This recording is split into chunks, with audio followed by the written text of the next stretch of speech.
Okay, so the last thing I need to show you today is that if we change this square root to a cube root or something else, by the way, for our purposes, I wanted to show you this on the keyboard. So I'm going to click functions and then I'm going to choose miscellaneous, and then there's an option for a different kind of root. So I'm going to change that right here. So now I'm going to put an n here, so that's going to let me choose what root I'm taking, and then I'm going to keep the x minus h in there. I'm going to change this add slider, and then I'm going to just make this say go by ones.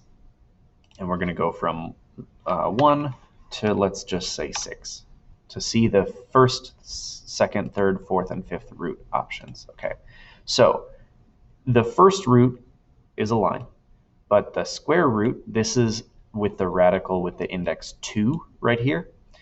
The index 3 looks like this. This is a cube root. The index 4 looks like this. That's a fourth root, and then a fifth root, and then a sixth root. What I notice about all of these different kinds of roots is that they all start at this certain spot, which is the point HK. So some of them go on forever in that direction, like in both directions.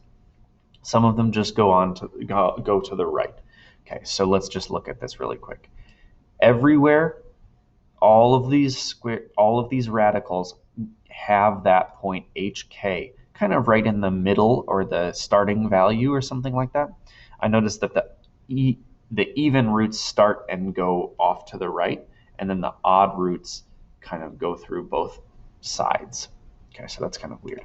But if we change our H and our K, the transformations stay connected to each other, so this makes sense. The A's also can flip the graph upside down, so that's important. But really all the patterns are the same for each kind of root.